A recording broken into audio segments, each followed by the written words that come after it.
J'essaye de retracer une histoire sociale et politique des tests de féminité. Ce sont des contrôles médicaux mis en place afin d'empêcher les hommes de concourir chez les femmes au sein des compétitions olympiques et internationales. Elle a remporté le 800 mètres avec une aisance et une facilité impressionnante. Et au lieu de finalement louer cet exploit, elle a tout de suite été accusée de ne pas être une vraie femme. On a remis en cause son identité sexuée. Elle a été accusée d'être trop musclée, trop poilue, d'avoir une voix trop grave et également de porter un bermuda alors que toutes les athlètes de la finale du 800 mètres portaient une culotte. Finalement, les sportives au XXIe siècle sont toujours sommées de devoir faire la preuve de leur sexe. Puisque il faut savoir que depuis les années 1970, les instances dirigeantes sportives ont imposé ce qu'on appelle un test de féminité ou plus tard un contrôle de genre à tout athlète voulant concourir dans des compétitions internationales de manière générale. Une personne intersexe, selon la définition qu'en donne l'Organisation internationale des intersexes, l'intersexuation finalement se rapporte à une gamme de conditions médicales où il y a discordance entre le sexe génétique d'un enfant, les chromosomes, et son sexe phénotypique, c'est-à-dire l'apparence des organes génitaux, ou à toute autre condition qui s'écarte des normes établies qui différencient le masculin et le féminin. C'est le cas de cette polémique entre une athlète américaine, Helen Stephens, et une athlète à l'époque polonaise, je crois, Stella Walaziewicz. Il s'est avéré que Helen Stephens a établi le record mondial du 100 mètres lors des Jeux Olympiques de Berlin en 1936, et elle a été accusée d'être un homme déguisé. Donc elle a dû passer des tests visuels pour attester qu'elle était bien une femme. Elle les a remportés avec succès. Finalement, on pense que les Polonais ont accusé Helen Stephens d'être un homme, puisque eux-mêmes avaient sûrement des doutes quant à l'identité sexuée de Stella Walaziewicz, puisque dans les années 80, elle est devenue Stella Walsh, elle a pris la nationalité américaine, et elle a été assassinée lors d'un cambriolage. Et il s'est avéré que le médecin légiste a découvert ce qu'on appelle des testicules intra-abdominaux. Et donc cette athlète était finalement une athlète intersexe. C'est le premier cas d'intersexuation qui a eu lieu dans le cadre d'une compétition olympique aux Jeux Olympiques de Berlin en 1936. En 1966, le test sous sa première forme a été jugé trop humiliant. Les sportives sont sorties de ces tests souvent très choquées, très perturbées, très bouleversées. Et il y a eu beaucoup de plaintes émises de la part des délégations, des entraîneurs, des dirigeants, mais également des athlètes elles-mêmes. Donc le Comité international olympique et la Fédération internationale d'athlétisme ont décidé de changer la forme du test de féminité. Et en 1968, pour la première fois, ils mettent en place ce qu'ils ont appelé le test de corpuscule de Barr. En réalité, il s'agit d'un prélèvement de la muqueuse buccale à l'aide d'un coton-tige afin de voir si les athlètes féminines étaient bien chromosomiquement XX. À partir de ce moment-là, le monde sportif a découvert l'intersexuation, à mon sens. C'est-à-dire qu'il s'est avéré que lorsque certaines athlètes ont passé le test de féminité sous la forme du corpuscule de Barr, le monde sportif, les médecins du sport, se sont aperçus qu'on pouvait chromosomiquement ne pas être uniquement XX ou XY et qu'il y avait une infinité de différenciations chromosomiques et que certaines athlètes pouvaient être XXY, c'est ce qu'on appelle un cas de mosaïsme. Certaines athlètes pouvaient également être XY et présenter ce qu'on appelle un syndrome d'insensibilité aux androgènes, etc., etc. Et donc, le test de corpuscule de Barr s'est avéré peu fiable. Il y a eu beaucoup de problèmes d'éthique également, des problèmes de dysfonctionnement.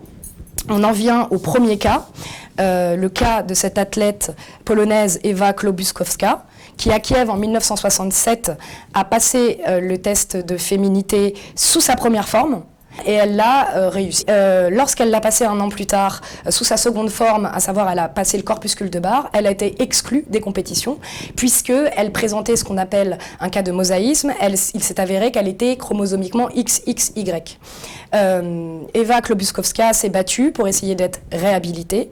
Elle a été autorisée à réintégrer les compétitions internationales sportives en 1970, puisqu'il s'est avéré que sa différenciation chromosomique ne lui conférait, selon les instances dirigeantes et les médecins, aucun avantage physique. Mais s'étant éloignée des compétitions sportives, dévastée par cette annonce, etc., avec toutes les humiliations que ça a pu engendrer, elle n'a jamais réintégré les compétitions sportives. Suite à la passation du test de féminité, toute sportive recevait ce qu'on appelle un certificat de féminité ou un passeport de féminité, qui était considéré valable à vie. Et donc on s'est aperçu des dysfonctionnements du test du corpuscule de Barr avec le cas de Maria Patino. Il s'est avéré que Maria Patino a passé le test dans les années 60 avec succès, et 2 ans plus tard, elle se rend à une compétition internationale et elle échoue au test de féminité. Elle a dû le repasser parce qu'elle avait oublié son test, son certificat de féminité. Maria Patino s'est battue afin d'être réhabilitée, elle longtemps, elle a écrit de nombreux articles, etc. Et il s'est avéré qu'elle présentait ce qu'on appelle un syndrome d'insensibilité aux androgènes. Donc elle également a été réhabilitée, réautorisée à concourir au sein des compétitions sportives, mais c'est le même problème que pour Eva Klobuchowska.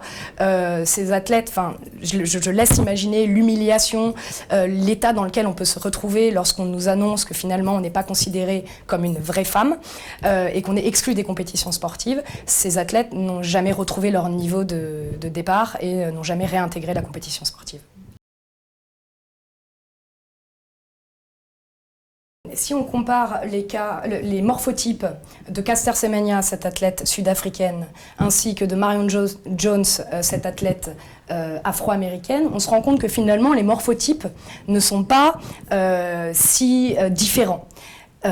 Marion Jones est une athlète donc afro-américaine et n'a jamais vu son identité sexuée remise en cause.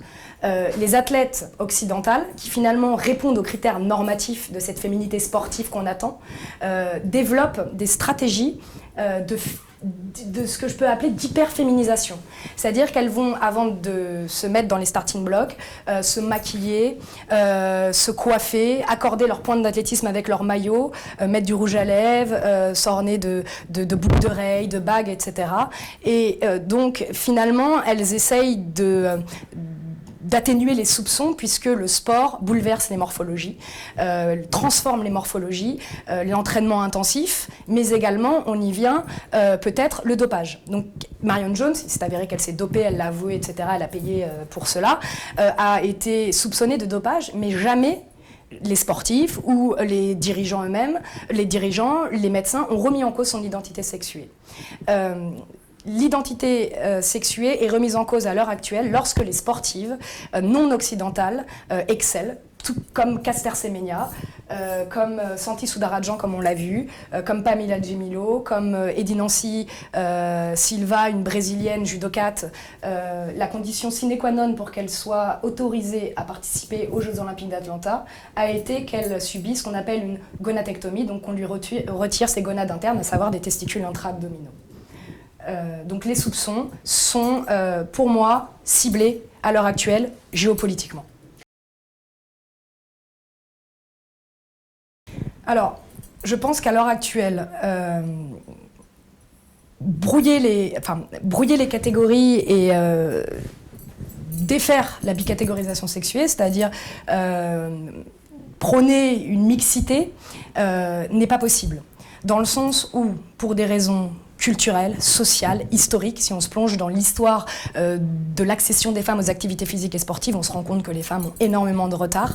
À l'heure actuelle, de ce fait, tous les records olympiques et même mondiaux, dans toutes les disciplines, sont masculins. Qu'est-ce qui constitue la beauté du sport finalement? Qu'est-ce qui éveille les foules? C'est l'incertitude du résultat. Donc si on brouille les catégories, si on met les femmes, si on demande aux femmes de concourir avec les hommes, l'incertitude du résultat, à mon sens, ce qui constitue le sport, va être mise en danger. Multiplier les catégories est un projet impossible. Si on fait une catégorie par hormone, si on va devoir également faire une catégorie par taille pour toutes les disciplines, on va devoir faire une catégorie par élasticité musculaire, par taille de pied, ça peut être un avantage en natation, etc., etc., etc. Donc pour moi, les Jeux Olympiques dureront peut-être 2 ans, ce qui est à l'heure actuelle impossible.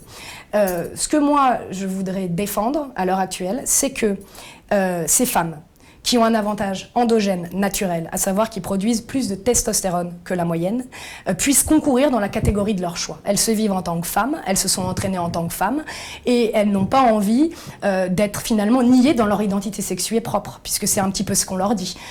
Vos performances et vos records sortent de la norme, de ce qu'on attend d'une femme, donc vous rentrez dans une autre catégorie. Enfin, moi, depuis toute jeune, mon rêve absolu, c'est d'être championne olympique. En athlétisme. J'aurais donné beaucoup pour cet été, lors des JO, être dans les starting blocks face à Caster Semenya, puisque j'étais coureuse de 800 mètres. La question que alors je me pose, c'est est-ce que j'aurais fait partie de ces gens qui crient au scandale en disant « elle a un avantage, c'est pas normal, elle produit plus de testostérone que moi et que la moyenne des femmes ». Finalement, j'y aurais répondu en disant non, puisque je n'ai pas pu arriver à ce haut niveau, malheureusement, et j'ai pris très tôt conscience des inégalités endogènes naturelles. On est avec certains avantages ou pas, et donc il faut accepter, c'est la beauté du sport, il faut accepter qu'on trouve plus fort que nous, tout simplement. Il y aura toujours un vainqueur, et en plus, ce qui est dérangeant dans cette idée de réguler cet avantage physique, c'est que le sport pousse à toujours plus loin, toujours plus haut, toujours plus fort. Donc pourquoi réguler les performances de ces athlètes qui produisent plus de testostérone que la moyenne, puisque ça les pousse à justement aller toujours plus loin, toujours plus haut, toujours plus fort. Et ma dernière chose, c'est qu'il y a une étude qui est sortie dans les années 2000 qui prouve que les athlètes qui présentent ce qu'on appelle une résistance aux androgènes sont surreprésentés en athlétisme. Résistance en androgènes, c'est-à-dire que leurs récepteurs n'assimilent pas vraiment la testostérone. Et donc, si on part de ce principe-là, pourquoi alors aller exclure dans des compétitions d'athlétisme ou ailleurs ces athlètes qui produisent plus de testostérone que la moyenne, puisqu'on voit bien que la testostérone, le taux d'androgène n'est peut-être pas la molécule clé et maîtresse dans les compétitions d'athlétisme. Donc, à mon sens, ce règlement au sujet de l'hyperandrogénisme féminin ne tient pas et n'a pas de sens.